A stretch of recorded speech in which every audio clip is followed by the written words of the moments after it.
Halo semuanya, selamat datang di pembelajaran sejarah wajib kelas 10. Yang kali ini di pertemuan yang pertama kita akan membahas tentang pengertian dan konsep sejarah. Sebelum kita mempelajari tentang sejarah, kita tentu perlu tahu apa itu sejarah, mengapa kita perlu untuk mempelajari sejarah, apa manfaat dari sejarah. Nah, itu semua yang akan kita bahas di pertemuan kali ini. Sebelumnya, coba perhatikan pertanyaan tersebut. Apa itu sejarah? Jika kita lihat, pertanyaan ini merupakan pertanyaan yang sederhana. Tapi jika dilihat dari arti yang lebih luas, jika diteliti lebih dalam, pertanyaan ini memiliki makna yang cukup dalam. Untuk itu, mari kita pelajari apa itu sejarah. Tapi sebelumnya, sebelum kita memahami tentang konsep sejarah seperti apa, kita perlu memahami apa itu sejarah, pengertian sejarah secara etimologis dan terminologi. Nah, sejarah secara etimologi berasal dari bahasa Arab yang disebut syajaratun, yang artinya adalah pohon kayu. Pohon kayu ini dimaknai sebagai pertumbuhan yang terus-menerus, di mana pohon ini muncul dari bumi ke udara, memiliki cabang, daun, dahan, kemudian bunga, sampai memiliki buah. Artinya atau maknanya bahwa sejarah yang berarti pohon kayu ini memiliki pertumbuhan atau kejadian. Nah, bentuk pohon ini juga disamakan dengan skema dari silsilah keluarga. Tentu, jika kita mempelajari tentang sejarah, kita juga akan membahas tentang silsilah-silsilah, terutama silsilah kerajaan. Nah, kata sejaratun ini kemudian digunakan atau diserap oleh bahasa Melayu yang kemudian disebut syajarah, yang kemudian dalam bahasa Indonesia disebut sejarah. Nah, berbeda dengan bahasa Inggris, sejarah itu disebut history, yang artinya masa lampau. Dalam bahasa Yunani, sejarah disebut historia, yang berarti informasi atau pencarian. Dalam bahasa Jerman disebut Geschichte, sesuatu yang telah terjadi di masa lampau di kehidupan manusia. Nah, itulah arti kata sejarah secara asal katanya atau etimologi. Lalu, apa definisi sejarah menurut para ahli?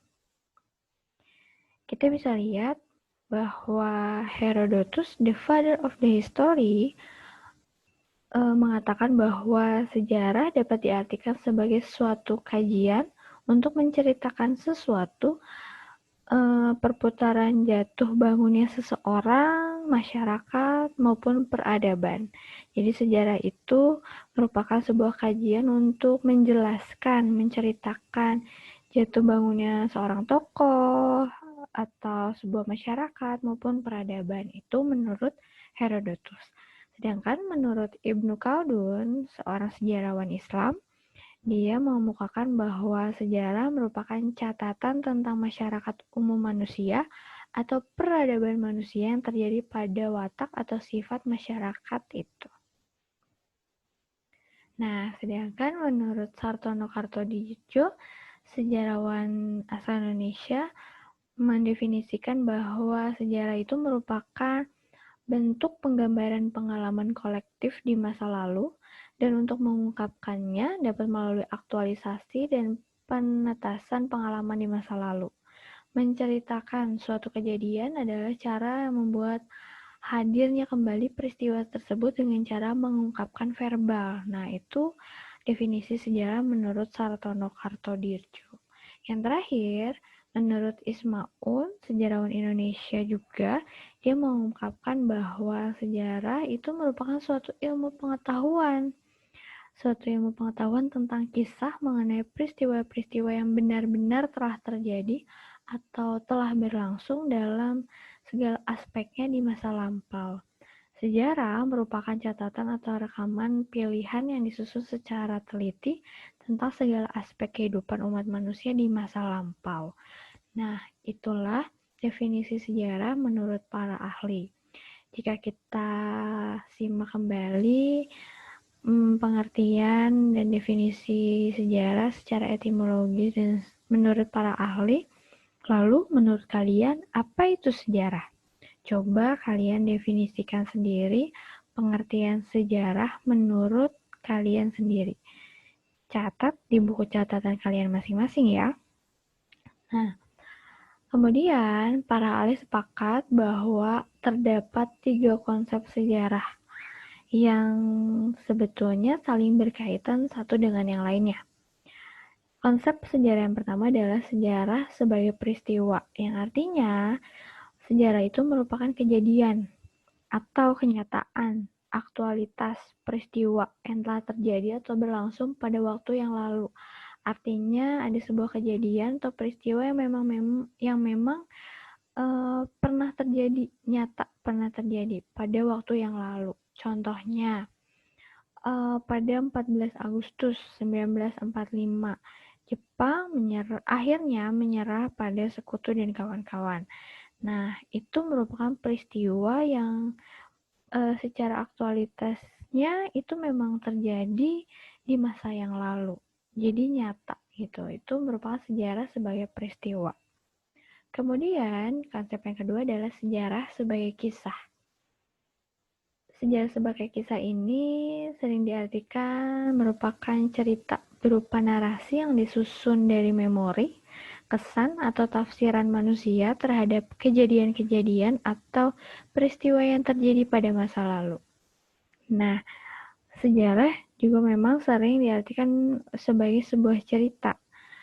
Nah, ketika sejarah diartikan sebagai cerita, artinya sejarah tersebut bergantung pada siapa yang menceritakan. Nah, yang bercerita tentu pasti adalah manusia. Dan kita tahu bahwa manusia itu memiliki sifat yang beragam. Artinya, sejarah sebagai kisah yang diceritakan oleh manusia ini pasti tergantung pada memori, pada kesan, pada tafsiran, pada perspektif orang yang menceritakannya. Artinya sejarah sebagai kisah ini bersifat subjektif, tergantung pada pandangan atau sudut pandang yang menceritakannya. Dan yang terakhir adalah ternyata sejarah juga merupakan sebuah ilmu. Sejarah sebagai ilmu adalah suatu susunan pengetahuan tentang peristiwa dan cerita yang disusun secara sistematis dan metodis menggunakan prosedur dan metode ilmiah. Nah, mempelajari sejarah yang aktual itu dilakukan dengan cara melakukan penelitian dengan pengkajian tentang peristiwa-peristiwa tersebut. Artinya bukan hanya sekedar berupa memori-memori yang masih terekam tentang kejadian masa lalu, tapi peristiwa tersebut kemudian diteliti lebih lanjut tentang kebenaran dan faktanya sesuai dengan metode penelitian yang berlaku. Nah, sebuah ilmu itu dikatakan ilmu atau bukan itu dari bagaimana ilmu tersebut mencari kebenaran atau mendekati kebenarannya melalui metode-metode penelitian. Nah, begitu juga dengan sejarah. Ternyata sejarah juga mengapa disebut sebuah ilmu karena memiliki metode atau prosedur ilmiah untuk mencari kebenaran tentang peristiwa yang ditelitinya gitu. Nah, berbicara tentang sejarah, selain memiliki 3 konsep, ada 3 unsur penting yang akan kita bahas ketika kita menjelaskan atau meneliti tentang sejarah. Yang pertama adalah manusia. Nah, manusia ini merupakan pelaku dari semuanya, pelaku dari peristiwanya. Manusia ini memiliki peran untuk menentukan atau memiliki peran yang besar dan terlibat besar juga dalam peristiwa-peristiwa sejarah. Artinya, sejarah ini merupakan kajian atau penelitian tentang sejarah manusia, tentang apa yang dia lakukan, tentang peristiwa yang terjadi di sekitar manusia. Nah, unsur yang kedua adalah ruang. Peristiwa yang terjadi itu tentu dalam batasan ruang atau dalam batasan tempat. Nah, ruang ini sangat memberikan gambaran yang jelas terhadap peristiwa tersebut, bahwa peristiwa tersebut benar-benar terjadi, benar-benar pernah terjadi di masa lalu, karena ada ruang atau tempat terjadinya peristiwa tersebut. Dan yang ketiga adalah waktu. Tentu batasan waktu juga merupakan unsur yang penting dalam sejarah.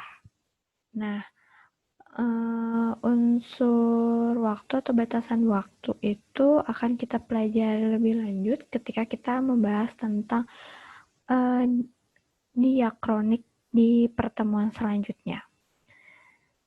Nah, itulah pembahasan tentang pengertian dan konsep sejarah.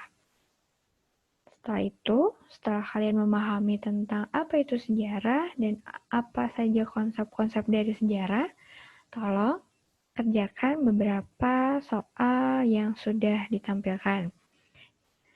Tolong kerjakan di kertas HVS atau boleh juga di kertas folio, boleh juga di kertas A4 atau di kertas yang memang di kertas berwarna juga boleh. Gunakan sekreatif kalian. Apa tugasnya? Yang pertama, tuliskan yang tadi. Apa pengertian sejarah menurut pemahamanmu sendiri? Setelah kita tadi memahami, melihat definisi dan pengertian sejarah secara etimologi. Kemudian, karena sejarah ini juga berbicara tentang silsilah. Nah, coba buat silsilah keluargamu sendiri. Buat sekreatif mungkin di kertas tersebut. Kemudian yang ketiga, berbicara tentang materi yang terakhir yang kita bahas tentang 3 unsur dalam sejarah, yaitu manusia, ruang, dan waktu. Coba perhatikan 2 gambar yang ada, gambar A dan gambar B. Kalian analisis gambar apakah ini, gambar tentang peristiwa apakah, kemudian tentukan apa unsur manusianya, apa unsur ruangnya, dan apa unsur waktunya pada peristiwa tersebut. Setelah kalian kerjakan di kertas, kemudian kalian foto dan upload di sekolah. Oke, mungkin pembelajaran kita kali ini cukup sampai di sini. Jika ada pertanyaan atau yang kurang dipahami, silahkan hubungi langsung. Sampai ketemu di pembelajaran selanjutnya. Stay safe and healthy semua.